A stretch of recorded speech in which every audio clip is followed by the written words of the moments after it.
Soulmates. So much to discuss on this Friday. I want to welcome you to Fox Soul's Black Report. We're following the latest from Washington as Senator Tim Scott is placing blame on Biden. We'll tell you why. And how rapper Juvenile is being honored for his work and his impact on the culture. I'm Courtney Hicks. And I'm Nicordelide Corte. Plus, Georgia Peach Cynthia Bailey will stop by to show us how to make her new Southern Peach Punch and the conflicting reports regarding the ownership of BET. Yeah, they're the stories that impact our people. We're going to bring you our news, our views, and our voice. So let's get into our big conversation for the day. Expelled Tennessee lawmakers win special primaries after protesting gun violence. State Rep Justin Jones ran unopposed in Nashville, while State Rep Justin Pearson triumphed with over 94% of the votes in Memphis.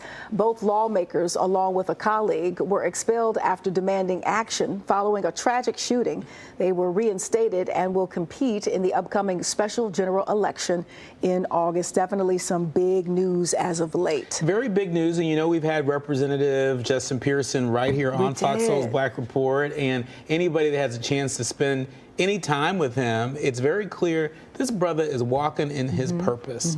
And so are all of the Tennessee three. Justin Jones is also walking in his purpose. Look, the fact that Pearson garnered more than 94% of the vote, right? It's not often, that candidates win at that sort of margin. And so it says something about the enthusiasm behind his leadership and his vision for the people of Tennessee. And, I would also add, despite all the obstacles that the Tennessee GOP seems to be putting in their path, they are overcoming. They are overcoming them, and the community is behind them, and it is really wonderful to see. It is going to be wonderful to continue to see how they secure their legacy and continue to get into that, that good trouble. It is really good to see such dignity and composure they have. That's right. Love it. Well, black women are making history in state legislatures with a record-breaking number of seats. According to the Center for American Women in Politics, there are currently 372 black women serving, representing the second largest group in state houses.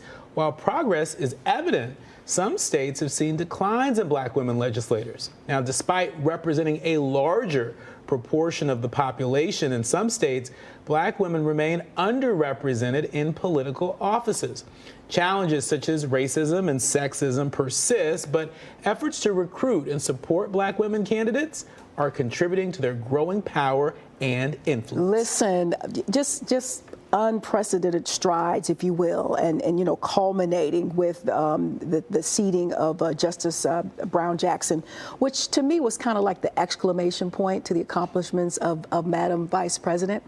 When have black women never been tasked with not just saving our culture, but saving the world? You hear a lot of that talk, especially when it was getting, certain politicians in office, garnering up that support, drumming up the support, and try to, invigorate and excite that black vote.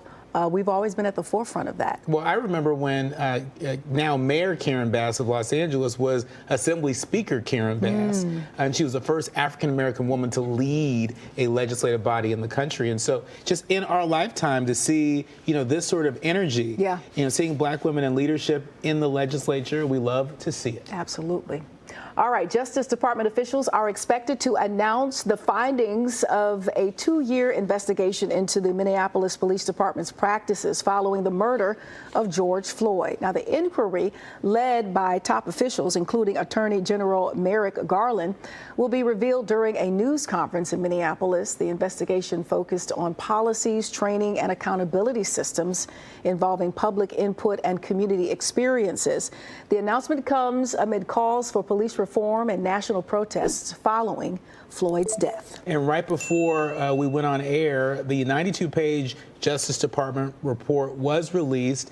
To me, it reads as very water is wet, in that it says that the the Minneapolis Police Department used excessive force, including unjustified deadly force, that they unlawfully discriminated against Black and Native American people, that they violated the rights of people engaged in speech protected by the First Amendment, and they discriminated along with the city against people with behavioral health disabilities during calls for assistance. And so we know what the problem is. The question is, well, what are folks going to do about it? And the Justice Department is negotiating a concern decree that would appoint an independent monitor to monitor, changes in the right direction with the Minneapolis Police Department. Yeah, I just said that yesterday with another something we were talking about. It's good to know and it's good to be armed with the information, but I need some resolution-based information. I need solutions. Yeah, that's right. Well, Obama criticizes Senator Tim Scott's optimistic tone on race, calling for an honest acknowledgement of the past and present. Obama emphasizes the need for addressing generational poverty resulting from centuries of racism. While not criticizing Scott individually, Obama highlights a tendency among Republican candidates to downplay the lingering effects of racism. Scott, the only Black candidate in the 2024 GOP presidential primary, argues that his success represents progress, but critics argue it overlooks ongoing racial obstacles. Obama hopes to see a Republican candidate serious about addressing inequality based on race.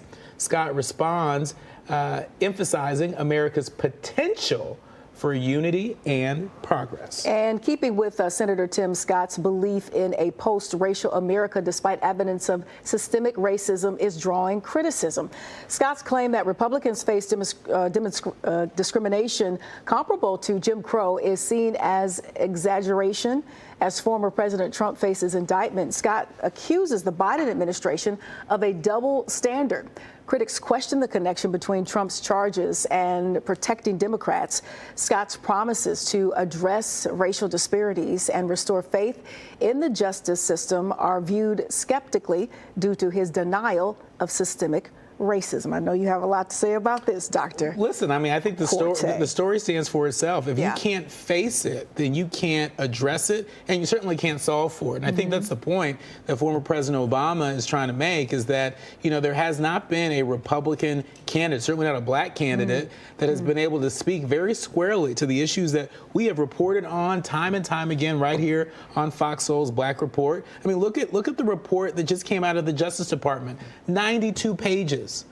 Looking at the systemic racism and how that discrimination shows up with the Minneapolis Police Department, right?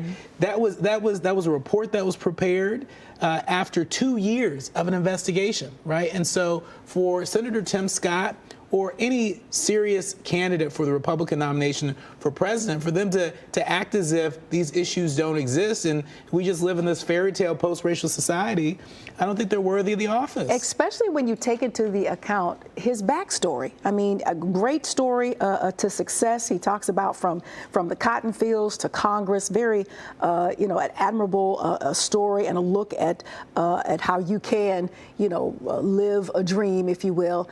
But, you're telling the story of your grandparents, and to not think that your grandfather did not have to face exactly what you're denying doesn't make sense to me. Don't make a lick of sense. But switching gears, trending online, Beyonce's tour is expected to make millions and millions of dollars.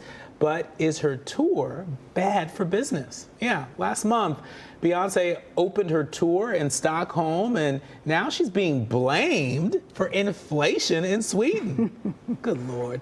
An economist there says that the tour led to an increased demand for hotel and restaurants, driving up prices and bumping up inflation in the country. Now, The Economist estimates that the singer's concerts probably contributed 0.2 percentage points. Yeah, Beyonce starts the U.S. leg of her tour in July.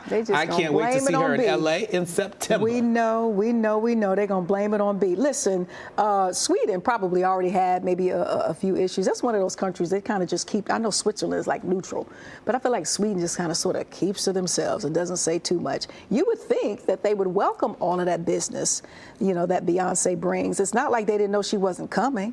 So, maybe a little bit more prep in preparing, especially when word got out that, for Americans, it might be cheaper to go see her overseas. When that got out and people actually start doing that, I feel those countries really should have prepared. Yeah. Well, and look, she's not the first. She won't be the last superstar to visit Stockholm. I'm sure plenty have visited in the past. And, when I read the story, I thought, when Elton John visited Stockholm and the prices, for hotel rooms went up and, restaurants may have become a little harder to book, did they make such a big deal out of it? I mean, the headline, I think, is a little misleading. He's not Beyonce. He's not Beyonce, but, once upon a time, he was a major superstar. Not denying that. I'm sure he might have visited Stockholm. He's not Beyonce. Still ahead, Snoop Dogg is calling the shots when it comes to honoring his legacy. He's not Beyonce. We'll tell you what him and Sade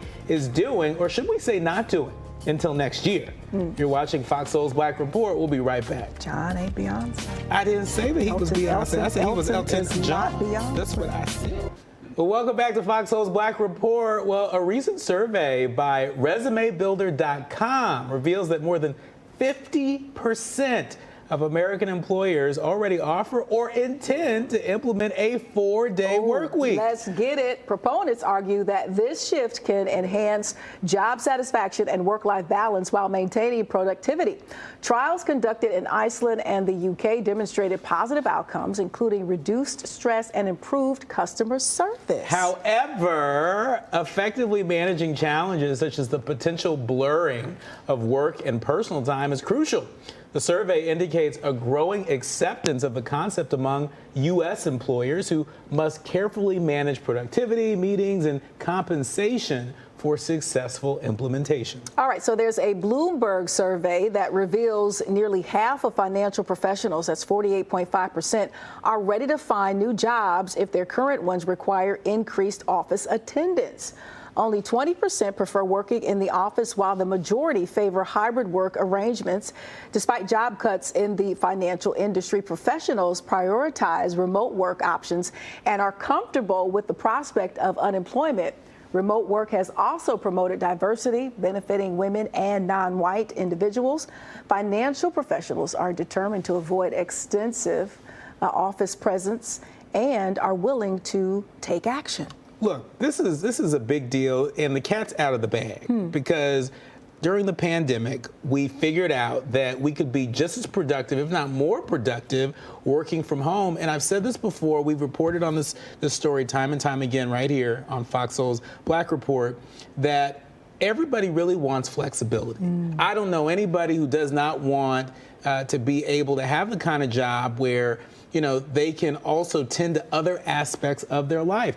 If a 4-day work week were to become standard, do you know it would mark the biggest change to the national work schedule since the 5-day work week was adopted by automaker Henry Ford right here in Detroit in 1926? It's about time for us to, really lean into how our nature of work is changing right before our very eyes. Ever since I became a professional, I've always talked about a 4-day work week. So the world is just catching up. You talk about it just like that, not Courtney little Hicks voice. has been on that for a very long time. In that low sort of sultry voice, like that listen, sultry voice. Like, listen, people. It's very Sade. This 4-day work week can work. Japan, they did it throughout the pandemic as well. Crazy results. And here's the thing, as far as, owners are concerned, you get rid of those brick and mortar bills, and it affects the environment. Not too many folks on the road, I'm assuming, with cars and all of that stuff that's needed to get to and from work. So I think it's a great idea. I hope they continue to press forward with it. I think the pandemic, if you have to find a positive in the pandemic, is that we were able to stay home and realize that we could do these things from home. It was a little weird to call a company and, your customer service with a utility and a dog is barking in the back and you realize, oh, they're working from home. But as long as they were able to solve the issue or what have you, I'm good. That's right. Work from home. So would you prefer to have, 3 days, 3 consecutive days, and then, a day off, and then one more day? How would you split it up? For me, traditionally, as far as my career is concerned, you know, when you're in the news, it never stops. That's right. But to maybe make good on more work balance type philosophies and policies and things like that, you know, we lose people in our lives. You know, you don't get too many days to grieve and put yourself kind of back together again to show up. People, you know, start families. I love how dads can take leave now to be there in the home when it comes to a new baby. So there's that. But there are just some professions that are just going to allow for that. You know, with the first responders, there's like 3 days on, 4 days off, but they need a break. You know, that's high intense. I think it different strokes for different lanes of employment, but just associating or applying rather the idea of people need downtime to do their life, you know, is what I'm big on. I actually think that the model that the firefighters use and that a lot of medical professionals use, you know, what if we applied that to other sectors of our economy? I think that would make a big difference. Well, Snoop Dogg has deferred his induction into the Songwriters Hall of Fame due to personal reasons, but plans to be inducted with the class of 2024. Sade has also withdrawn with the organization, stating that she will be inducted in a future class. The 5 remaining inductees, Glenn Ballard, Gloria Estefan, Jeff Lynne, Teddy Riley, and Liz Rose are still set to be honored. Tim Rice will receive the Johnny Mercer Award, and Post Malone will receive the Hal David Starlight Award at the 52nd Annual Songwriters Hall of Fame induction and awards dinner on Thursday in New York City. Yeah, I was sad to hear it. Love Snoop, love Sade, but it also made me question, like, what is the demand? You know, when you are nominated, you're about to be inducted. Is there some kind of heavy schedule or demand that their schedules or just this time in their life did not allow for right now? But let's circle back around. We got to get Snoop and Queen Sade in there. Talk about you're talking about touring. Now that's somebody who can go away for about 10 years, come back, do an album and a tour, and then go back for 10 years. And every time she comes back, she delivers. She delivers. And looks fantastic. You know, I mean, good for them. Good for them. Look, they're being inducted, and so it probably just didn't work for their schedule. But I mean, you know, what marvelous careers. You know, they have earned their way into the Songwriters Hall of Fame. I agree. You know, think of how many songs we have shaken the tail feather to from Snoop Dogg. You know, how often we have grooved to Sade. There's a whole generation that's here because of Sade. Hip hop and jazz. Hello. Coming up, Sesame Street is receiving high praise from Black Twitter and users on TikTok. That's right. We'll tell you what the series aired recently that has many saying that they feel seen. We'll be right back. You're watching Fox Soul's Black Report. Welcome back to Fox Soul's Black Report. Rap legend Juvenile was presented with a congressional resolution to honor his contributions to the hip-hop and black communities. That's right. Juvenile, whose real name is Tyrius Gray, received the honor from Rep. Troy Carter this week. In the resolution, Gray's accomplishments in his music career in and out of his home city was noted. The rep saying that the rapper is recognized as a, quote, trailblazer of Southern style of hip-hop. That's right. This is the second honor that Juvenile has received after the Louisiana State Legislature unanimously passed a resolution to honor the rapper for his contributions as well. We love to see it. I mean, this year we're still basking in the continued celebration of the 50th anniversary of hip hop. It's great to see, so many artists that we've enjoyed over the years getting their due, getting recognized. Also great to see them leaning into that spirit of entrepreneurship. How often have we reported on Uncle Snoop, and his entrepreneurial endeavors? And so it's a great example, I think, for our soulmates and for young folks everywhere that, if you love music, you can love music, and you can grow and mature in this art form and do things that complement the music. Yeah, which is why there's been, and I know it may seem a little splinter, but that's why there's been so much throughout the year that's been happening with the 50th anniversary of hip hop is because there are so many areas, so many genres, so many styles. Hip hop is not a monolith. Like that? Where have I heard that before? It's not. Especially when you look at Juvenile and the camp that he comes out of, and the whole push that Southern rap music had, and it's just like a culminating moment that he is being recognized as an artist because he has a nice legacy, a nice little catalog. And then the fact that hip hop is now legit, and folks, in the upper echelon, the politicians are recognizing that in this 50 years. I think it helps that there are elected officials that also grew up, who are listening to hip hop yeah. and being a part of the hip hop community, right? And so, while the art form has matured, so has those of us that partake and that enjoy the art form. And so, congratulations again, Mr. Juvenile. That's right. All right. For many in the Black community, your hair is a strong part of your identity. That's what makes what happened in Michigan this week so special. The governor signs the Crown Act. This has been a long time coming for people of color. The Crown Act expands civil rights safeguards in Michigan to protect against discrimination based on hair texture or style. The bill was first introduced in 2019, but failed to advance in the Republican-led legislature. This version was passed just last week. Michigan is now the 23rd state to pass a Crown Act. I mean, we love to see it, and Governor Whitmer, is delivering on a big promise. I mean, as much as we talk about discrimination based upon our hair, I just remind folks that even in this industry, when I was in journalism school years ago, you couldn't have a beard. That's true. You couldn't have a beard. You could have a mustache, but you couldn't have a beard, right? And if you were going to have a beard, you certainly could not sit at the desk. Yeah, well, and the preference was no facial hair at all, even though the mustache kind of snuck up on in there. And for us, shaving like that every day gonna tear your face up, right? And so, it is important that we note that the Crown Act, it really serves all of us. And so whether we're talking about the hair on our head or the hair on our face, it helps us to be a more fair and just society. And for women on this side, I mean, I think during the pandemic, the veil was lifted. And it was a situation for those of us who still had to go, into work, and sit at the desk.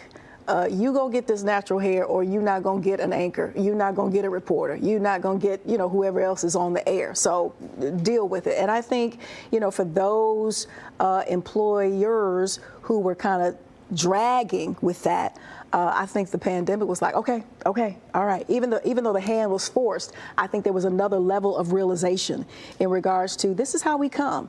This is a part of how we express ourselves. No different from how I would change the color of my nails. My hair might change, and it has a few times during the span of FOXSOUL's Black Report. And the color of your nails looks very nice. You like the white? It complements that rock that your husband gave you. It complements it very well. Well, thank you so much. Speaking of the Crown Act and black hair, a TikTok video shared by a grateful mother highlighting black hair representation on Sesame Street has gone viral.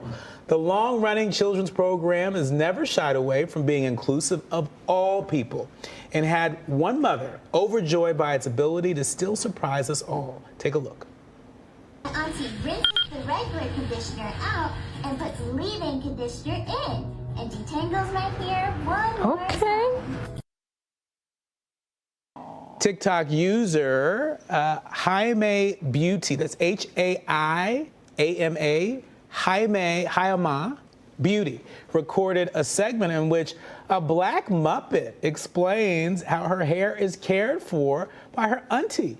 The video has already raked up over 2 million views and has been reshared by users across multiple social media platforms. Come on, Sesame Street. They've always been at the forefront they have. Of change and awareness and setting new standards. And it's been so critical over the years and years and years that they've been on air, because a lot of times Sesame Street has been the very first for when you're a baby. That's the first thing you see. Well, it's good to hear that nowadays it's still about Sesame Street, because there's so many other, choices and varieties, especially in this digital age that we live in. But back in my day, it was just pretty much Sesame Street, and then you graduated to Electric Company.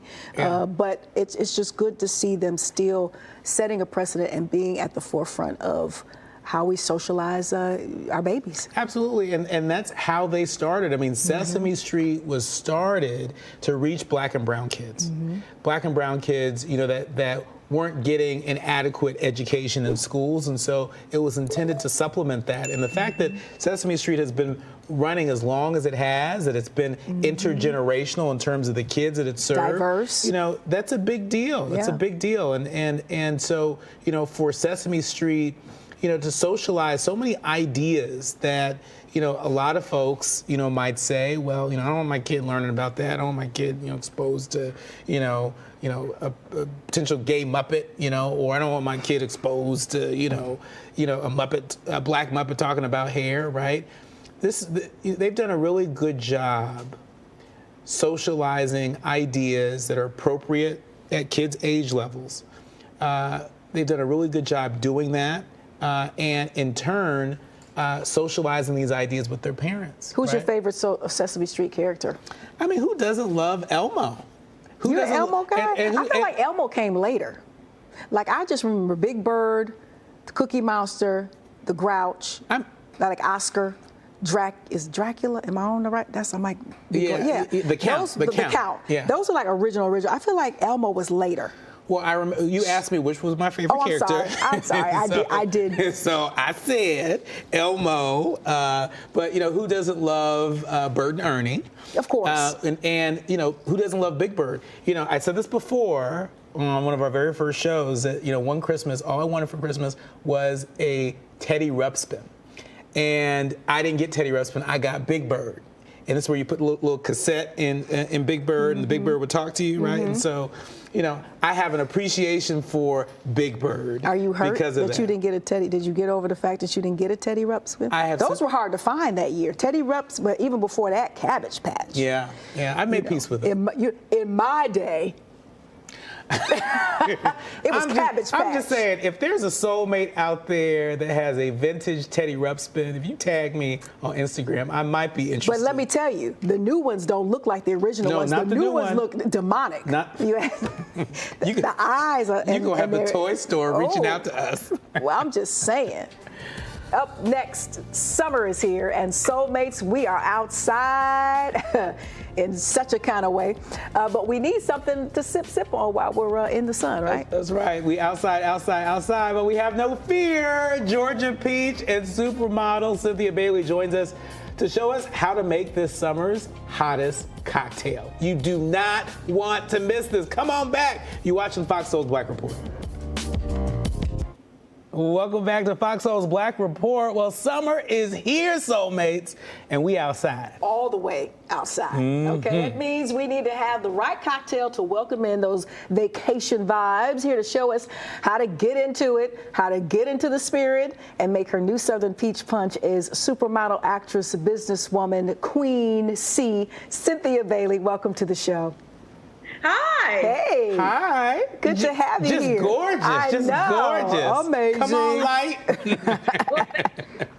All right. Okay, you're only as good as your light. That's right. That's right. In more ways than not. Well, Cynthia, we appreciate you being here. But before we hop into the cocktails, tell us a little bit about what's new with you. What's going on in the world of Cynthia Bailey? Cynthia Bailey. Well, like you guys already said, you're back outside, and I'm most definitely back outside, okay? I am having just an amazing time just transitioning from reality star to actress. I've been super busy making movies and TV shows, so I'm excited to share all those things with you guys when it comes out. And then also in my personal life, I am dating, definitely single, and having fun mingling. That's what I'm talking about. You better get your roster starting lineup. All right. Until somebody, is the somebody. Do what you got to do. All right. We've seen throughout the years all of your accomplishments, even prior to becoming, a housewife. The quintessential businesswoman, and we just love the handbags, sunglasses. I'm down. Let me tell you. Tell us about what are the newest lines and how things are going with that. Okay, all right. Although my focus is 100% acting at this point, I do still have a few of my businesses. I'm actually bringing my eyewear line back, so you can expect that. What we see right now is my CB Bayor line. That's actually the new launch of, the line has been around for a while, but this is our new 2023 campaign that we just shot. So I'll be posting that on Instagram super soon for you guys. Excited about the new colors. It's very successful. I also have another bag line, my Neela bag line. You guys can see me posting about that as well. And things are going great. I'm out here doing my thing. Yes, you are. We love it. Okay, so one other thing we love are cocktails. So we're talking cocktails now, which adds on sugar, and we know that you love a good drink. And so how do you stay in such good shape while indulging in the cocktails? Well, let me just say, I turned 56 on my birthday, which was February. Beautiful. So beautiful. I have crossed on over past 55, and I'm getting a little closer to the 60 now. So I had to definitely focus and make my health a bigger priority in my life. So January of 2023, I officially started my wellness journey. I work out 3 days a week. It is something that I have committed to. I feel good. I look good.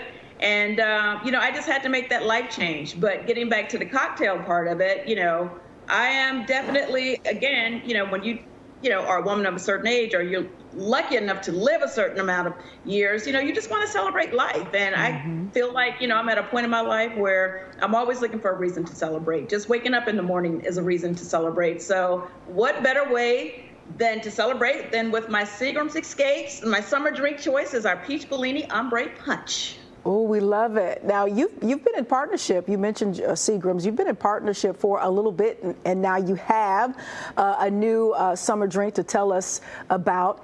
Give us a little bit of the inspiration behind this particular elixir and how we can make it. All of Seagram's Escapes recipes are just so much fun. They're super easy, but I will say the inspiration for the Peach Bellini Ombre Punch is, the Peach Bellini, at the end of the day, I'm still in Georgia. I do, split my time between LA and Georgia. So I'm always going to be a Georgia peach. And after being on the Real Housewives of Atlanta for 11 years, I still got to hold on to some kind of peach at this point in my life. So my Peach Bellini is my peach that I'll be holding on for a while now. And, the inspiration for this drink is just, people are excited. We're past COVID and the pandemic, and we were like back outside and really enjoying ourselves. So back outside, enjoying ourselves, and having a toast. Really, thank you, Cynthia Bailey. She sent us the ingredients, and our good people put it together for us. This is so tasty, and so Cynthia, you got to tell us, how do we make this thing? A lot of us are on the go. I hear it's quick and easy. What are we tasting here? This is good, girl. So easy, like less than 5 minutes. Basically, I already started mine with my bourbon. It's 1 ounce of bourbon, but you guys can customize, our ingredients to your own taste. If you want 2 ounces, do 2 ounces, but we recommend 1 ounce. Half an ounce of lemon juice, which I've already put in here. I have my ice cubes in here already. I already have my little lemon garnish. So now I'm going to include the key ingredient, my very highly successful Peach Bellini, which I made myself with Seagram's Escapes. And it is so delicious. So I'm going to put that in here. Yes, ma'am. All right. So I have that. And then I'm going to throw some peaches in there. You can't have Peach Bellini without peaches. We love it. I'm going to throw a couple of sprigs of basil in here. And then to set it off, I'm going to very slowly pour the grenadine, which is going to give it that ombre effect that you see. Look how beautiful. And Miss Bailey, right? That's a pretty big drink. Toast to you. That's a pretty big drink. It looks like you'll be going outside and then back to bed because that's a lot right there. and it's so fruity and light and refreshing. Yeah. You forget that there is a little va-va-va-voom in there, and you can feel it rather quickly. If you like a sangria, if you like an Aperol spritz, you know, if you like, you know, that sort of whiskey bourbon taste, but a little bit light, not too heavy, this is your drink. This is your drink for the summer. And again, you can customize it to your taste. If you're lightweight, just put less bourbon. If you like, you know, to layer it up a little bit, need a little bit more, put a little extra bourbon. Oh, this is totally good. Up to you. And what food would you pair with was just about to say I need a chicken wing or something, a bruschetta or something. I know. You know what? I think it works with pretty much anything. But for summer, you know, we're trying to stay in shape. I would do like a nice salad with a nice piece of salmon on it, or even like a nice piece of chicken breast on it. You know, something a little more light and fun. But now I'm not mad at the chicken wings either. Now I'm not. Yeah, before we let you go, we've been, you know, have had a front row seat to your life and, of course, Noelle's life. We got to ask how she's doing. What is she up to as well? She is amazing. I'm actually in LA at her house right now. This is her kitchen in the background. We love it. That you see. Yes, she's upstairs. She's doing amazing. She's 23 years old now. Wow. She is also an actress. As a matter of fact, we have a movie that is coming out this year that we were in together. So I'm excited to, you know, bring that to you guys. We didn't have any scenes together, but we're in the same movie together. So I'm excited about that. Of course, she's an influencer as well. And she's also, I think she's getting ready to start taking some classes to learn to be a therapist, which I will be her first. Fantastic. We'll take it. You know, everybody's in therapy right now, so I think that's a great choice for her, and she's really excited about that. You know, my alma mater, Pepperdine, has a great marriage and family therapy program. Just saying. There you go. But so good to see you. We want to make sure that all of our soulmates go to SeagramsEscapes.com to get the recipe for this delicious summer drink. It's really good. Toast to you, Cynthia Bailey. This is good. Yes, this is good, girl. Toast to you guys. One of our favorite Atlanta housewives. Toast to you. Thank you, Cynthia. You guys may see me popping in on Atlanta this season. So okay. Little nugget there. We'll be on the lookout. Pop on in. They help them out. Help them out, Cynthia Bailey. Yes, I had to check on my girls. I know that's right. Thank you so much. Blessings on blessings. We can't wait to see you up there on the big screen, and come back and see us soon. Oh, I will. Absolutely. Thank you. All right. So now to some more headlines. We need a drink. Pour yourself a drink. Heavy pour for this story. Well, let me be careful because I'm a lightweight, so let me put this here. Former GOP Senate candidate Herschel Walker has reportedly re-enrolled at the University of Georgia. All right, now a university spokesperson confirmed Walker's enrollment to digital publication The Hill. This follows last year's unsuccessful bid to unseat Democratic Senator Raphael Warnock.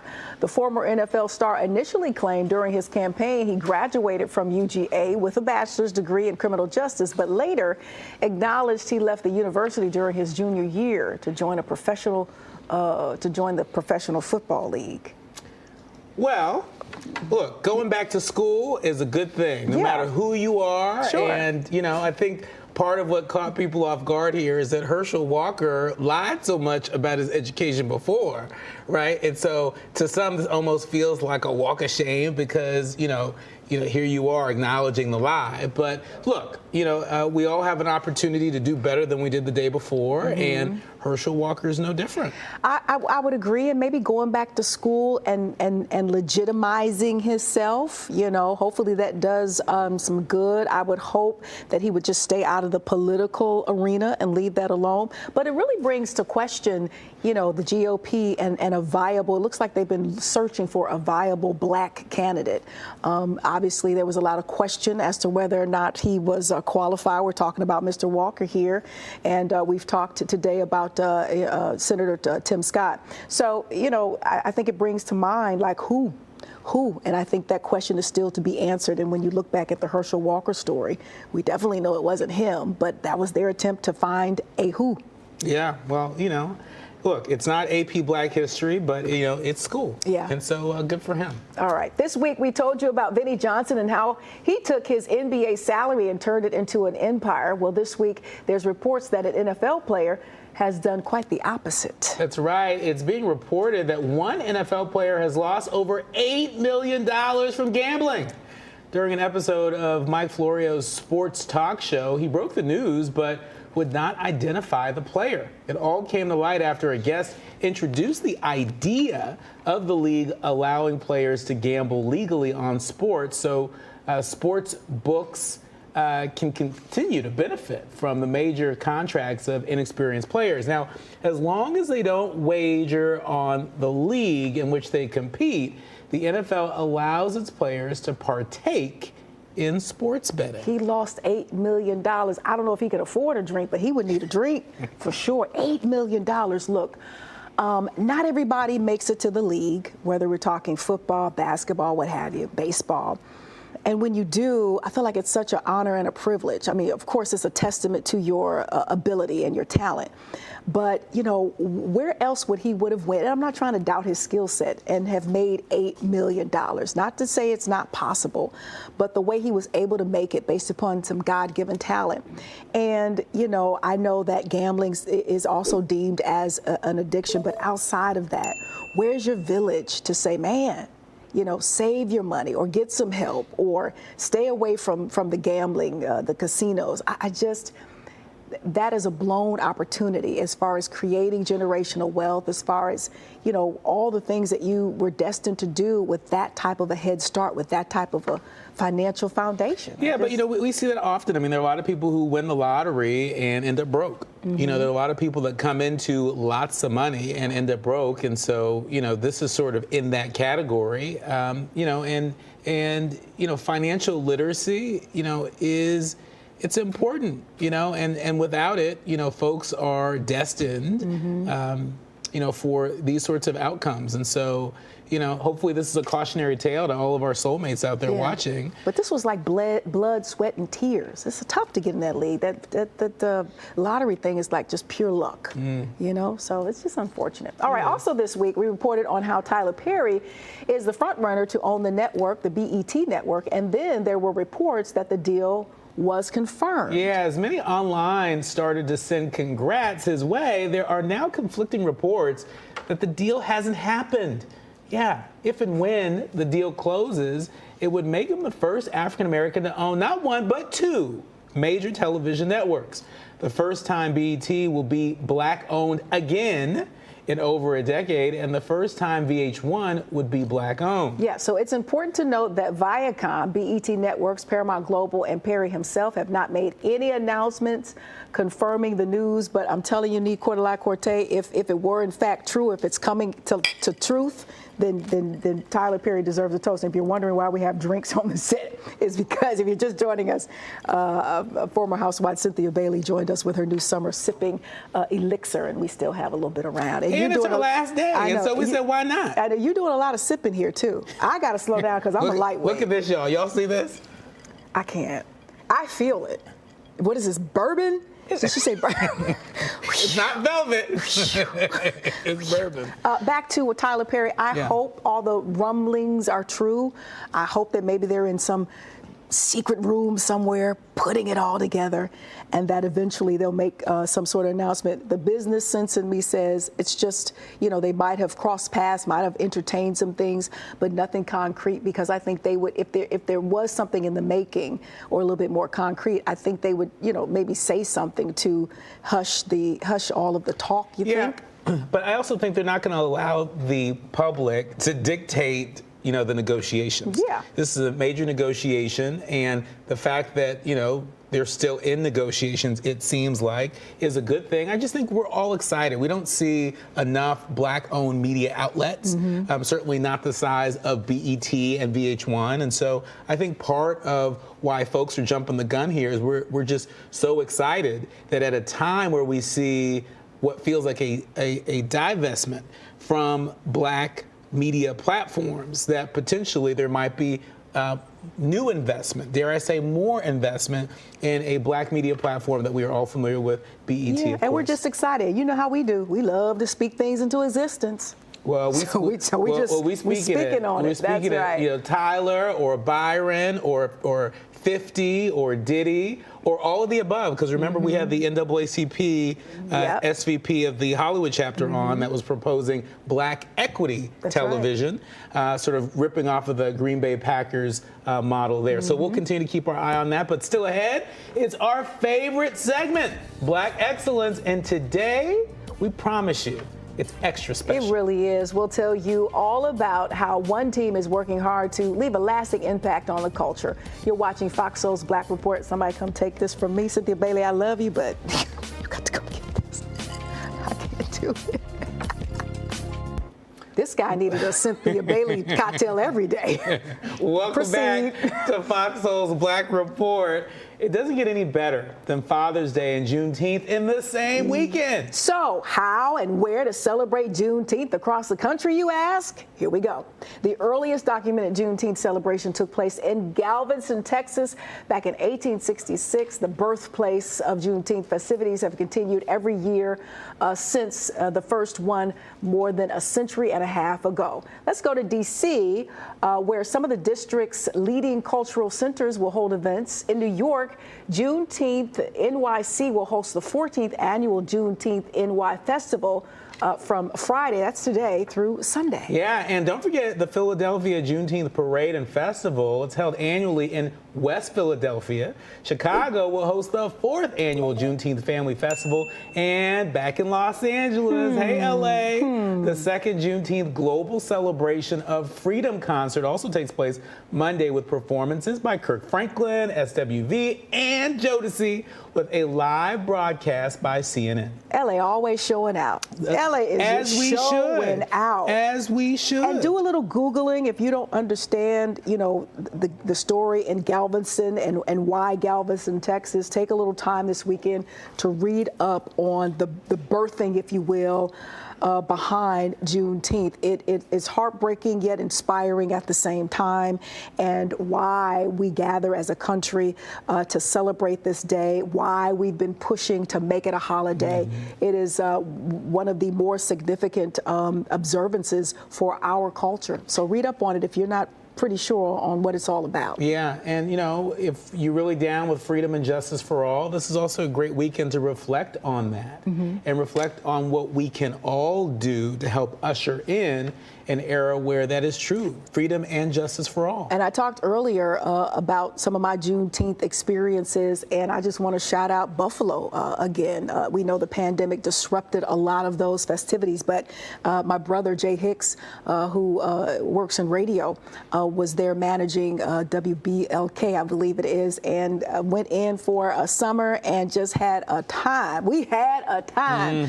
So a lot of cities, a lot of communities, especially the ones we just talked about, they really go hard for Juneteenth. Yeah, and while LA's on my mind, you just mentioned radio, I want to give a shout out to KBLA Talk 1580. That's the Tavis Smiley station in Los Angeles, celebrating their anniversary, our anniversary on Juneteenth. Very nice. That's an easy to remember anniversary, and so everybody make sure you're tuning in to KBLA Talk 1580 in LA. Indeed. So, you know, as we bring the show to a close, it's always about Black excellence. And today, for Black excellence, we want to recognize the contributions of all of those at Fox Soul's Black Report from its creation until now.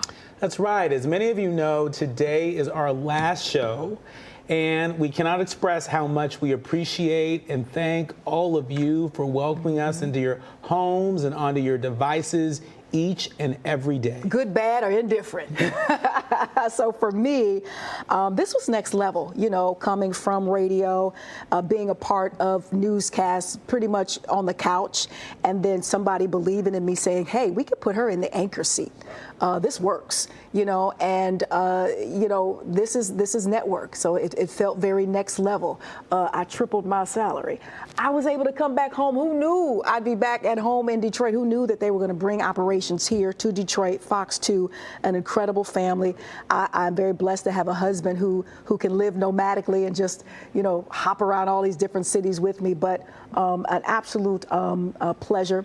I want to thank James Dubose for making that decision to bring here my agent, Varian Walton. We have had a time. It's been very interesting. Challenges come to make you better and stronger, but I'm definitely going to miss physically seeing you guys every day. I'm going to miss seeing you every day and sitting at the desk with you. This is my on-air partner. I've got to say, for me, this has been an adventure. It's been a welcomed adventure. I echo our thanks to James Dubose and to Stephen Brown and all the executives, Brad, that were here at the very beginning. Howard, our original EP, we want to thank him too. Each and every episode, we end by saying, stay lifted. And one of the frequently asked questions I get is, well, why do you all say that? And I was really inspired because, remember, Tavis Smiley used to end his program saying, keep the faith. And I thought, well, what kind of encouragement can we leave people with? Because there were days where the show was really heavy. And sometimes the news in our communities is super heavy. And so we want to make sure that we encourage folks, to keep your head up, keep your chin up, to stay lifted, keep your vibration high, because we know that right now being Black in America, let alone Black and fill in the blank, whether you're a woman, you're LGBTQ, etc., it's hard. Yeah, and each show we end it by saying it takes a village. I know you do, and we want to introduce you to some of the village, starting in the control room with our director, Christina, that might not be here today. Yeah, Alex and Vito and Rob and Bob and Scott, as well as Laura and Greg, who are a part of the station leadership here at WJBK. Also Lee, Josh, and Brandon who, for filling in. Our seats, Yes, we appreciate all of you. And these two here. And these two who make the magic happen. Our executive producer, Aaron Amos. And we have Miranda Bryan here, our associate producer. When we say it takes a village to produce a Black Report, this is what we're talking about. These are the villagers. Yes.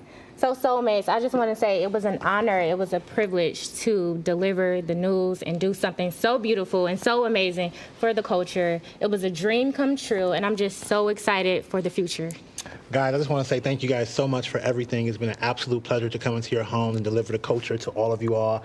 On behalf of all of us here at FOXSOUL Black Report, stay lifted. Stay lifted. That's right. That's right. Guys, thanks, everybody. We love you. We'll see you soon. Thank you. Thanks, Steve.